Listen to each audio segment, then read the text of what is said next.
Hello and welcome to Intuitive Nature, the podcast.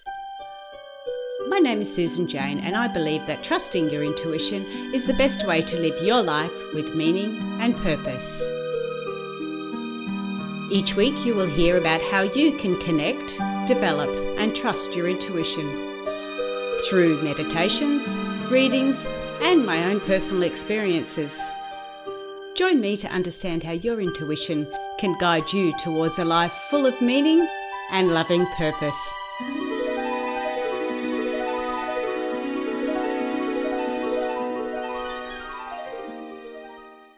Hello and welcome to Intuitive Nature, the podcast.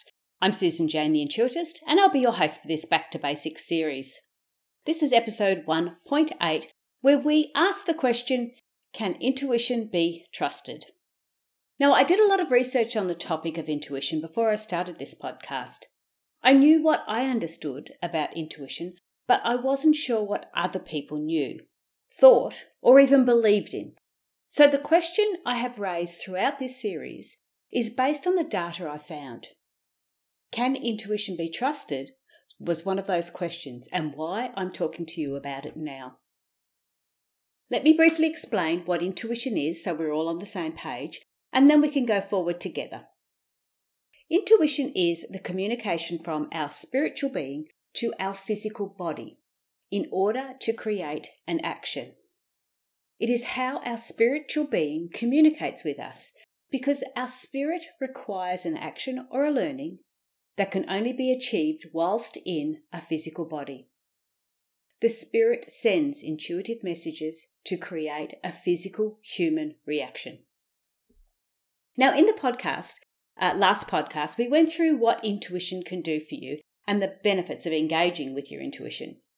The biggest benefit you have in developing your intuition is the ability to make sound, confident decisions in your life that are in line with your true core purpose. Intuition will lead you towards your life purpose every day and every step of the way, guiding you to make decisions that reflect the real you. But are these intuitive messages, these nudges to go a certain way, can they always be trusted? That, of course, is the subject for today. Can your intuition be trusted? Okay, so here's the short podcast version. Yes, it can, without any doubt. And if you know how to do that, you don't need to listen anymore. However, half of you will not know how to do that, and the other half will know, but still have trouble with it. Now, I know that because I still do, but there is a trick to it.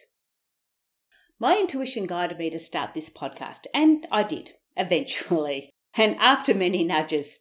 And then I listened to one of them the other day, and I sounded so stiff and awkward. But you know what? Now I can't stop. I'm getting more and more information downloaded to me every day. As soon as I think that I don't know what to talk about, another intuitive download comes through. I'm new at podcasts, so I know it sounds a little stiff, but I also know that because I am trusting my intuition, it will ease off as I go along. So with that in mind, I want to say a big thank you for listening. I really appreciate it, and I hope you're getting something out of this with all my stories and explanations. So, back to, can intuition be trusted? Now, I said yes, it can be trusted every time, but there is a trick to this, and we need to go back over what we've already understood to get a clearer understanding of it. So intuition is the communication from your spiritual being to your physical body. These intuitive messages are coming from your spiritual realm and moving into the physical realm. So in order for the spiritual being to communicate with the physical body, a few things need to come into play. First of all, the spiritual being doesn't have the restrictions that the physical human does. The spiritual being has come into the physical reality many times and has a very deep understanding of it, whereas the physical body only knows this one physical experience. It gathers all the information it can, including past physical history, but it really only knows what it has seen and experienced since its conception and birth. as you can imagine, it's rather challenging for the spiritual being to communicate with the physical human at this level. There is this activity that I've done in a workshop where you get an image and have to explain that image to your friend. And sometimes you have to ask them to draw it without actually saying what it is. Take a flower, for example. You can see it as a flower, but you have to explain it to somebody without using words like stem, petals, leaves, or growing. It is really hard, and even harder when you want them to draw what you're saying. When we did it, we had to ask them to draw an oval in the middle of the page and then put 4 long rectangle shapes at the bottom of it. Then add this sort of roundish shape to one side, and at the opposite side of that a thin, elongated, soft flowing shape that billowed out from the oval. And it went on like that until we had described this image and we looked at the pictures that our friends had drawn. Well, needless to say, my communication skills were not that good when I was trying to describe a cow. It was fun. It was a fun exercise, and one that made me realise how hard it must be to communicate when you're coming from a very different realm like the spiritual being does. No wonder we get it wrong sometimes, and we find it hard to trust those messages when they're not all that clear to start with. But like all languages, the more we get used to it, the more we become aware of it, the better you will become. So the spiritual being is trying to send these messages to the physical human in a way that the physical human will understand them. Just think, spirit can move through solid obstacles that a physical human can't. Try explaining how that is. So the messages can sometimes seem a little strange and not quite what we expect, especially as the spirit can operate in both realms, whereas the physical cannot. And then there is the way we receive these intuitive messages, physically, emotionally, mentally, and visually. One physical message I used to get loud and clear, although it took me a few years to work out exactly what it meant, was when my hand started turning a blotchy colour and became slightly itchy. It took me a while to work out that when I had this physical sign, there was somebody nearby that required a healing. I would ask whoever was in the room or whoever was nearby if everything was okay, and sure enough, the conversation would come back to somebody needing a vibrational healing. As soon as I completed the healing, the hands would return back to their normal colour. It was a very clear physical message from my intuition to help someone close. Now, emotional messages often come through our heart chakra, and they can feel like an ache in the heart. You know it isn't a physical sign because of the emotions attached to it. It's those little prompts that make you ask if someone is okay. Now, one particular day, I felt this very strongly with somebody, but I didn't know what to do. And I was just chatting with this friend and getting this emotional information coming through. I could feel the emotion so strongly, but I didn't act. I didn't find out why. And 3 days later, I found out that my friend had committed suicide. It's hard to decipher these emotional messages at times. Mental intuitive messages come in scrambled thoughts and ideas, especially when you're meditating. And you can struggle with them trying to justify them at times. So you'll get these messages and then you'll try to justify them. Strong mental guidance will have you acting sometimes before you think. One time I jammed my foot on the brake in the middle of an intersection and I didn't know why. Within seconds of doing so, a car came flying over the crest of the hill with all 4 wheels off to the ground and would have T-boned me if I hadn't have stopped when I did. Mental intuition can make you act before you think. In a positive way, of course. But for this talk, I want to discuss visual intuitive messages because that's where we see intuitive messages, but we don't always see them right. Now, visual intuition comes from seeing things which can help which can be of a physical nature or a visionary nature. So imagination is a visionary nature, as is visualization and dreams, when we can see them or picture them in our mind's eye or third eye. Now, I am going to be using visual messages because they are very common to all of us. And we all dream, either at night or during the day. And so this talk is about a dream that I had. The mind maps, visions and dreams are all part of receiving intuitive message. And often it is here that people ask the question, can they be trusted? Because we know some dreams can get pretty crazy. And again, I say yes, but there is a catch. The visions and images that are coming through can seem disjointed and irrational at times. And sometimes they can seem very frightening, very real and very frightening. Now, this is your spiritual being testing and trying different images to get you to move in a particular way, to create that action. Now, this happened to me on one particular occasion when I had been feeling so frightened by an image that I had to wake myself up out of the dream.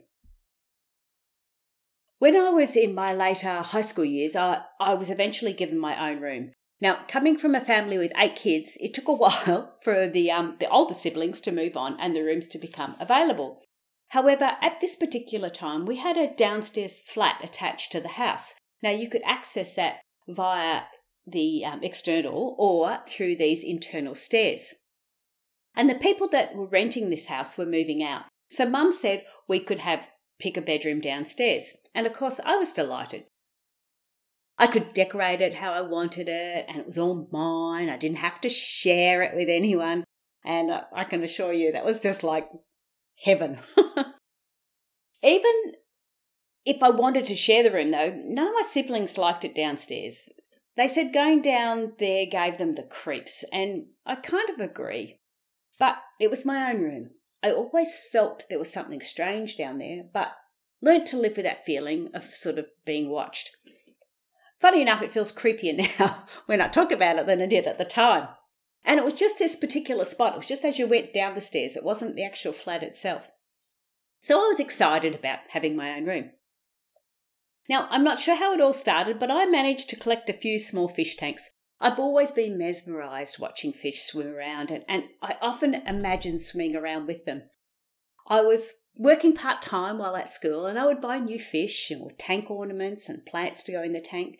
They gave the place like life and movement when I was on my own downstairs. I always felt comfortable with my little fish. So much so that eventually I had 5 small tanks in my room.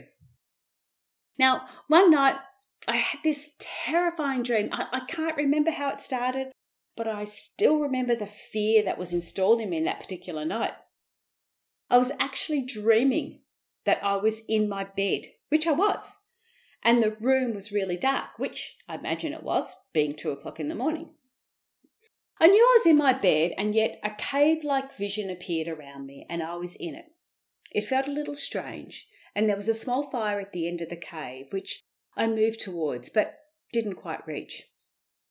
And then I was back in my room. I was back in my bed. It was back in the dark. And then again, I moved into this cave, but this time the cave felt intimidating, like something was about to happen. The fire was bigger and not as controlled as before.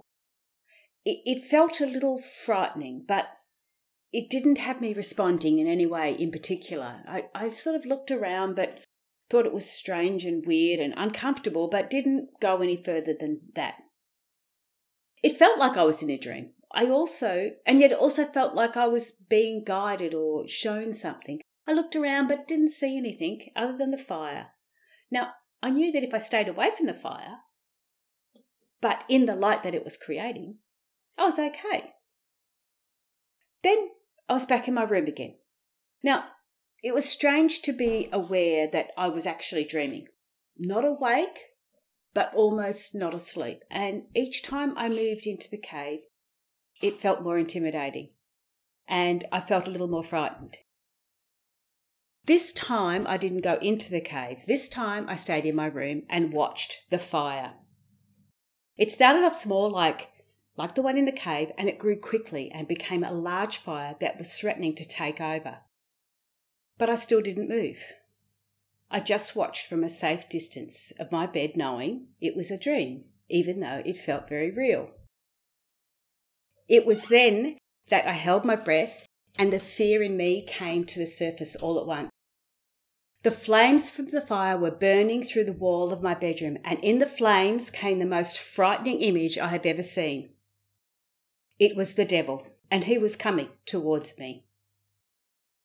This time I was so overwhelmed with fear, I tried to call out. I knew I was still asleep. I tried to yell to wake myself out of the dream. Have you ever done that? Felt so horrible during a dream that you've tried to wake yourself up?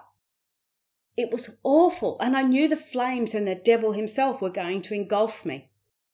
I was staring at it while trying to yell, scream, anything to wake up, to get away from this image, this vision of evil and death. Eventually I managed to squeak a sound out that woke me up from this extreme image. I looked around the dark room. There was nothing different. There was nothing happening, nothing going on. So why did I have this over-the-top emotional vision that was so frightening I had to wake up? It was then I heard a sound and I saw a spark from the power point where one of my fish tanks was plugged in. I could smell smoke from the spark, and the power point was exactly where the fire was in my dream, exactly where the devil came out of the wall. I quickly jumped up, out of the bed, whipped the plug out of the socket before climbing back into bed. I lay there for a while thinking about the dream and the vision I had, yet straight after it the fear had gone. All the emotions went as quickly as they came to me. It wasn't long before I was back asleep and awake the next morning to survey the damage. There wasn't any, and I remember telling Mum about the sparking PowerPoint, and she got someone to look at it. But it wasn't until the next night when I really thought about what had happened. My intuition had guided me towards the fire, but I didn't take action. It tried again, making the fire bigger in the cave, but I still didn't take action. It wasn't until I created enough fear in me that it caused me to create an action. The fire that was in my vision was exactly where the PowerPoint was, and if I didn't wake up, it would have created an electrical fire in the wall. And remember, I was in the bottom floor. Therefore, the whole house would have been quickly engulfed in fire, and my family were at risk. Now, the reason why I wanted to share this story is to show you that spirit will try different things to get your attention, to get you to action something.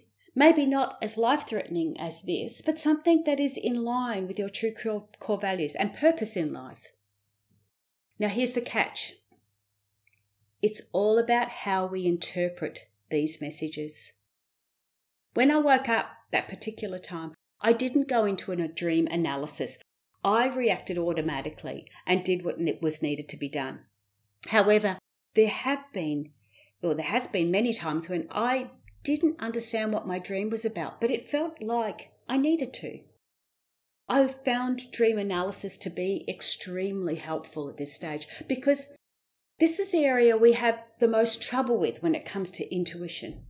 This is the area that we need to gather a little bit more understanding from other people's views or understanding of different things and bring them together to see if they suit us. So can intuition be trusted? Absolutely. But it is how we perceive the information or intuitive messages that we receive that can make things go a little haywire. Interpreting this information that has come from spirit to the physical human often gets misconstrued. Just like the children's game of whispers, where you can only whisper once in the ear of the next person and they have to repeat it the best they can to the person following, resulting in completely different messages to start with. So your spirit is giving you these intuitive messages, but how you interpret them varies because of your environment, your upbringing, your beliefs, and your goals. That is why it is good to check what other people are saying about dreams or the dream symbols that are within them. And we can look up numbers like numerology, angel numbers, and even tarot numbers if that's where you'd like to go. When you're doing that, when you're looking things up, for example, at owls, I love owls. Owls just really appeal to me. And a lady was talking with me the other week, and she said how owls are a symbol of death. And I went, well, you know what? That doesn't ring true with me. Owls for me are a symbol of intelligence. It's somebody sitting there quietly gathering information to understand what's going on. I see owls as very introverted. So we all look at things differently. Now, how she saw owls doesn't mean it was wrong. It's just how she sees owls. This is where we can look up information and get an understanding. So when people ask me if intuition can be trusted, I say, sure, it can be, every time and in every way. But how you interpret those messages are not always trustworthy. If you are understanding the messages correctly, it will have a positive spin or outlook on it. If it is of a negative nature, then your physical human thoughts have taken over. If it is of a positive nature, it is then in line with your spiritual purpose in life. Now, even the fear that was created in my dreams caused me to react in a positive nature and stop the possibility of fire taking hold.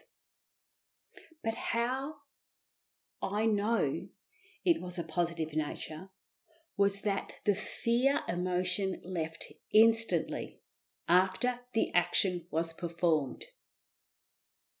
Have you ever noticed how something negative can play over and over again in your mind, whereas something positive can move on quite quickly? Negative emotions seem to dwell, hang around us, even dragging us back into past to find answers. They can stop us from moving forward as we cycle over the same crap over and over again in our heads. Whereas positive emotions don't seem to stay for long, and rarely do they go back into the past unless you make a conscious effort to do so. The focus always appears to be on the future with positive emotions, which leads us to next week's questions. 1.9. Why is intuition good? And that has a lot to do with the way emotions, which are energy in motion, work. Now, we've discussed how receiving visual intuition requires you to interpret intuitive messages, and that can be a little challenging. In next week's episode, we'll look deeper into the emotional intuition to understand these messages better. And again, they need to be interpreted. But for now, that brings us to the end of this episode. I hope you've enjoyed this show. Please connect with me on Facebook, Instagram, or Twitter for more information. Better still, go to the website, intuitivenature.com.au, and subscribe to the podcast so you don't miss the next show. And remember, we are all naturally intuitive. It's part of human nature. It is our intuitive nature. I'm Susan Jane, the Intuitist, and I thank you for listening. Bye for now.